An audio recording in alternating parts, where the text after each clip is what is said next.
Alright, my website might be gone forever, my family still hates me, and I'm in one of the worst depressions I've ever been in. So it's time to talk about Opeth, one of my favorite bands of all time who have been through many different changes, everything from progressive black metal to progressive death metal to just plain old prog. And between 13 albums, there's a lot to cover, so let's get right into it with their debut album, Orchid. Funny enough, when I first seen this described, because I am an idiot, I thought it was orchid, because I never saw the word before, but it is, in fact, orchid. Of course you already know that, because you are smarter than I.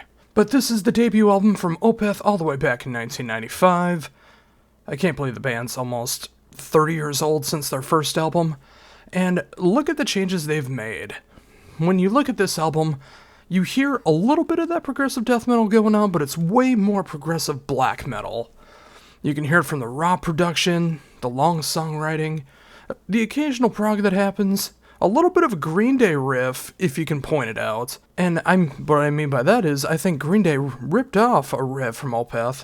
Let's see if you can find it in there. A beautiful artwork, and an amazing first attempt of what Opeth would eventually become. While this album, I feel, is severely underrated, it is not without its faults and without its merits, so, you gotta be realistic here. I'm gonna go ahead and give it a C.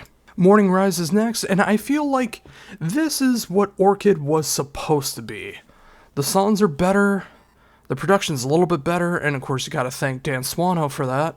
The songs just feel stronger, Michael Akerfeld's vocals are even stronger, and this is the last album that has really any kind of black metal influence. From here on out, it would either be death metal or prog that you'd be hearing more predominantly than anything else, especially regarding black metal. Yeah, it's another one of those the first two Opeth albums really seem to be underrated for a lot of people, but if you do appreciate progressive black metal, they are albums that you absolutely should check out. And as a fan of progressive black metal, I recommend both of these albums, but I do feel Morning Rise is better than Orchid. And for that reason, I'm giving it a B. My Arms, Your Hearse, one of the best album titles, and what a lot of people feel is the first true album from Opeth. A conceptual album that weaves into each other in really cool ways, whether it's musical transitions, whether it's the fact that the lyrics tie into each other into the next song. The production is so much better. Martin Lopez makes his debut on this album, and you can definitely hear it from those 6/8 beats he loves to play all the time, the doon doon doon doon doon doon doon doon doon doon.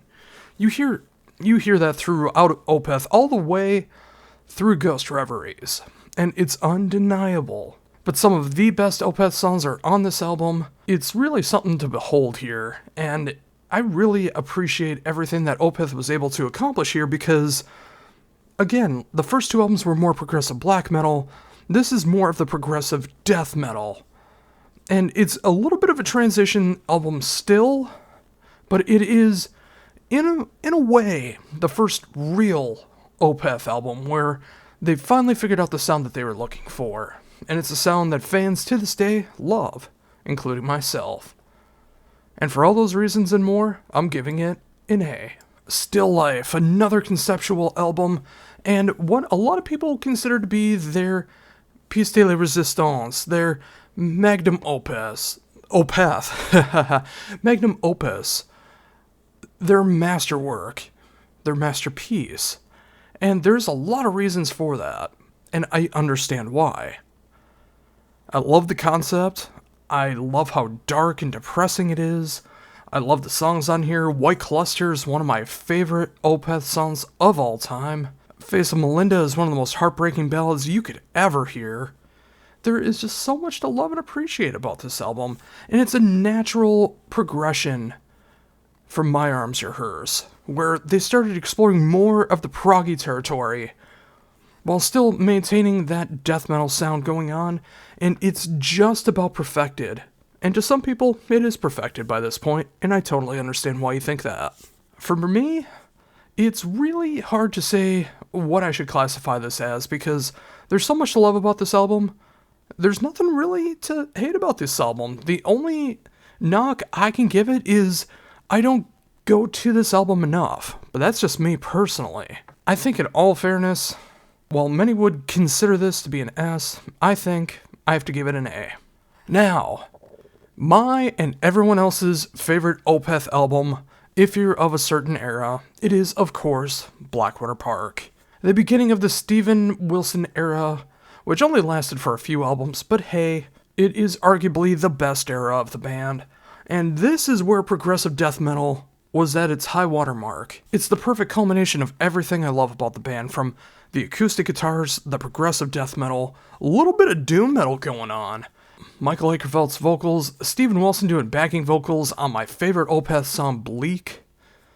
There's just so much to love and appreciate about this album, and it is the standard bearer for progressive death metal for so very long. And you can even say that it's still continuing on to this day.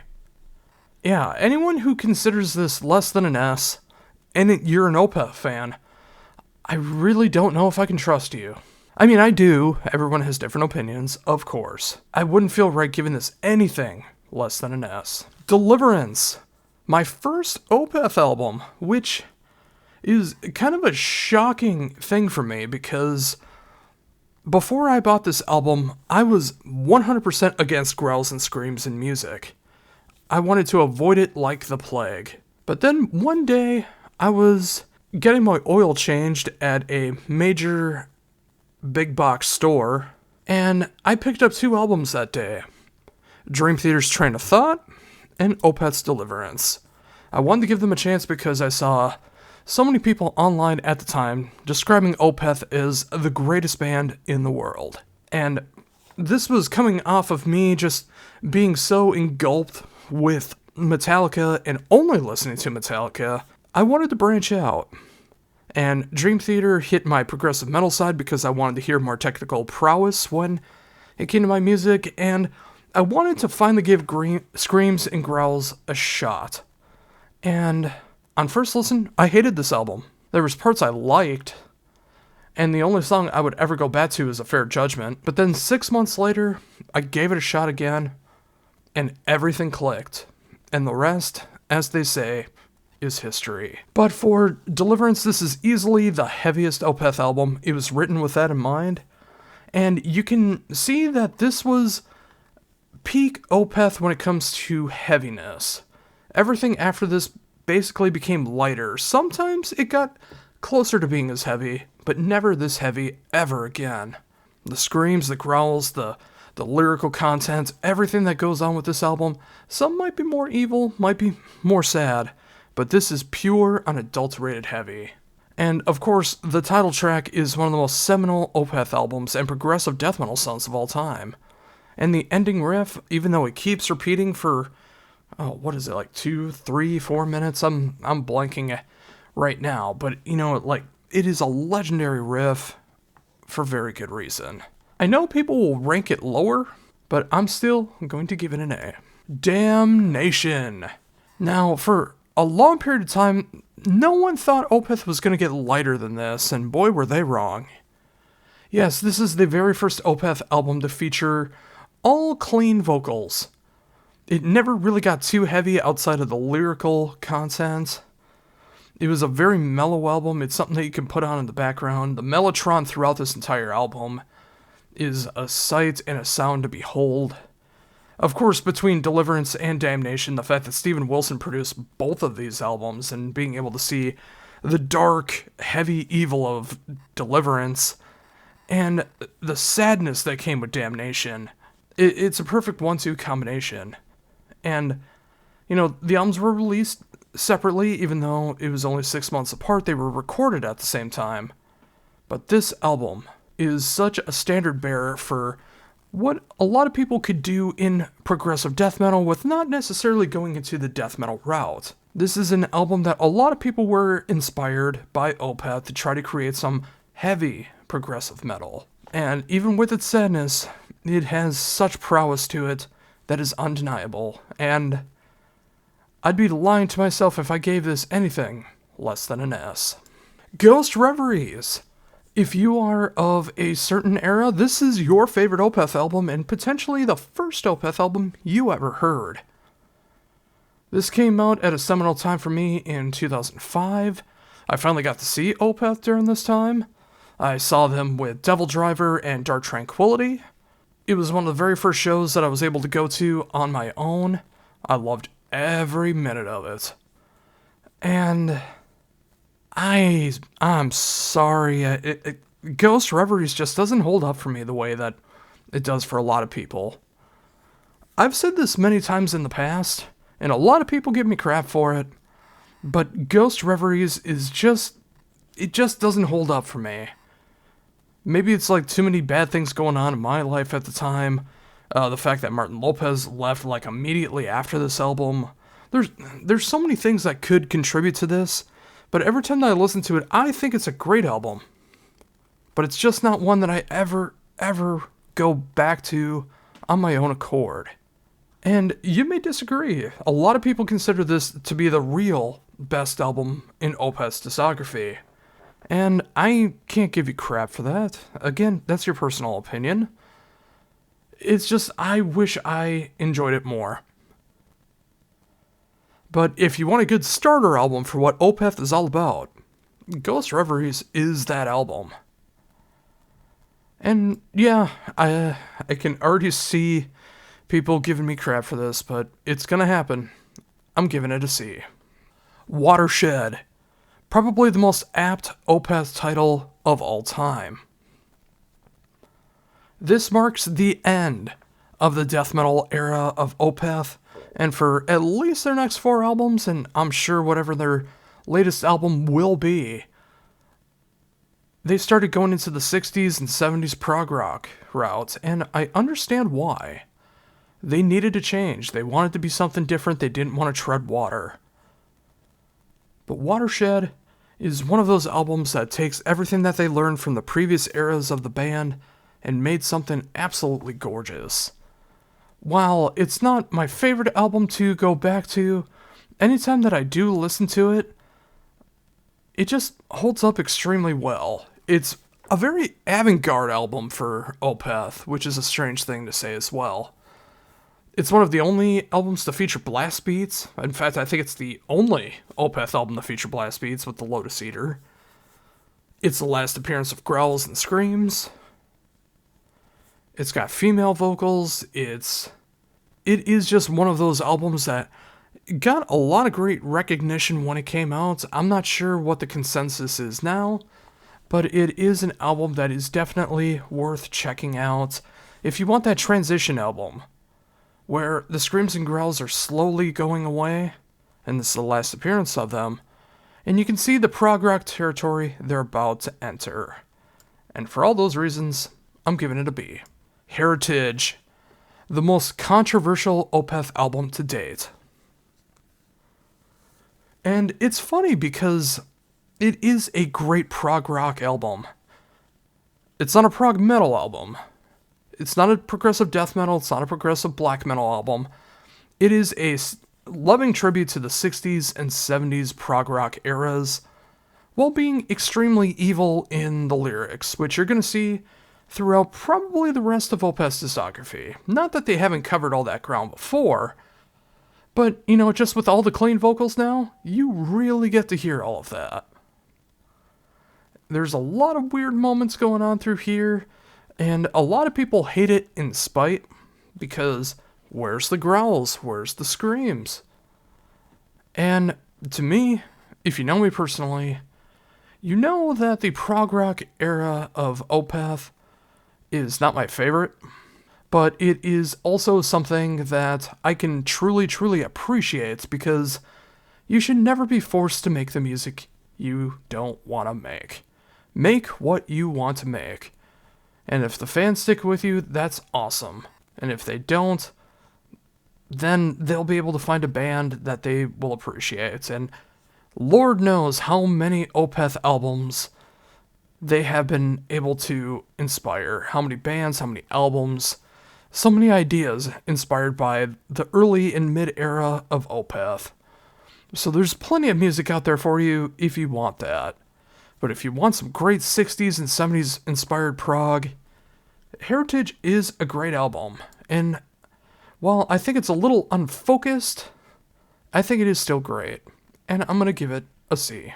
Pale Communion is next, and I think this might be the finest of the prog rock era of Opeth. At least so far. I'm sure they're going to continue this with the next album. But Pale Communion just captures everything I think Heritage wanted to be. It's one of those albums where it still hints back at the heavier side, but it's never into the death metal or black metal territories. It's still in the heavy prog. And it still has some great songs on here that are just as catchy no matter what era of Opeth you love. It just feels more extremely focused. The band knew what they wanted to do, and they were able to accomplish so much with this album. And I really can't just say it much better than that. Of the prog rock era of Opeth, it's the best one. And even with that, I'm still going to give it a B. Sorceress is up next, and this is the kind of album where it kind of leads you on with how heavy it is. The title track off this album is one of the heaviest Opeth riffs ever. But the rest of the album isn't that heavy. It kind of leads you on. But that said, it is still dark, it is still evil. The artwork is it's mesmerizing, like, the more that I look at it. And yeah, I mean, to this day, I really love the artwork that's going on with it. But again, with the prog rock era, I feel like it tried to take the ideas that they learned from Pale Communion and try to incorporate it more into different ways, when I almost kind of feel like they could have made Pale Communion 2, and it might have worked just a little bit better, in my humblest of humble opinions. But all of that said, it is a fantastic prog rock listen, and it hints at like the dark, sinister, evil Opeth that you may have not really realized until you started listening to the lyrics. And for all those reasons and more, I as well will be giving this one a B. And finally, the album which I apologize for butchering the title of. Even though I have Swedish blood in me, I am terrible at pronunciation in Swedish. In Cara Venenum. This is an album that is a first for the band, because there is an English version that goes from start to finish, all completely in English lyrics, but they also made a Swedish version, where all the lyrics are in Swedish. I'm surprised more international bands that don't have English as their first language don't do this more. I think it's a nice little nod to their homeland and being able to appreciate things more, because maybe the songs sound a little more authentic in its native tongue. Maybe it sounds better in English. But for something like this, you get to decide. This is a step up from Sorceress, and not as good as Pale Communion, but better than Heritage. This unfortunately came out in a time in my life that I didn't get to really appreciate this album enough. There was too many things going on at the time that I wasn't able to sit down and enjoy even one version of this album, let alone both. But every time that I do get to sit down and listen to it and try to just incorporate everything that's going on, I just find it a very pleasant experience. There's some great heavy moments that go on here, the great prog rock era that's going on, little nods to the metal side, acoustic side, of course. And of course, hearing the Swedish versions of these songs is really enjoyable. It gives the band depth that you knew was there, because obviously English is not the native tongue over in Sweden. But being able to hear this different side, it was really cool to hear that, and I really, really enjoyed it for that reason. While, again, of the 4 prog rock era Opeth albums so far, I do find this one to be in second place, but it is very much worth your attention. And if you haven't figured it out, yes, I'm also giving this one a B. Now give me a quick second here while I rank everything in order from the bottom. Now we're here to the S tier. Be right back. And we are back. And that did not take as much changing as I thought I needed to. But hey, I like the way it turned out, and let's go over this from the bottom to the top. Starting at the bottom, because something had to be at the bottom, it is Heritage, followed by Orchid, and topping out the C is Ghost Reveries. Did I make you mad? I feel like I made you mad. Following that, I have Sorceress, in Conjura Venenum. Again, I apologize for butchering that. Pale Communion, Morning Rise, and the top of the B tier, Watershed. In the A tier, I have Deliverance, Still Life, and My Arms, Your Hers, closing out the A tier. And then finally, for the S tier, I got Damnation, and then at the top of S, the best Opeth album, and my favorite Opeth album, Blackwater Park. And that closes out this edition of Backwards Marathon, covering the discography of Opeth. If you liked it, hated it, or thought it was okay, leave comments down below, or tell me your ranking, because everyone's is going to be different, and I'm sure you're going to hold Ghost Reveries in higher regard than I do. Make sure to like, comment, share, and subscribe. Please share. More people see this when you share it. I want people to be able to enjoy this, and enjoy what I do with Heavy Debriefings. And until my next video of some kind, be it an interview, review, top 10, Backwards Marathon, or anything else that I cover with Heavy Debriefings, this is Josh Runquist saying, see ya.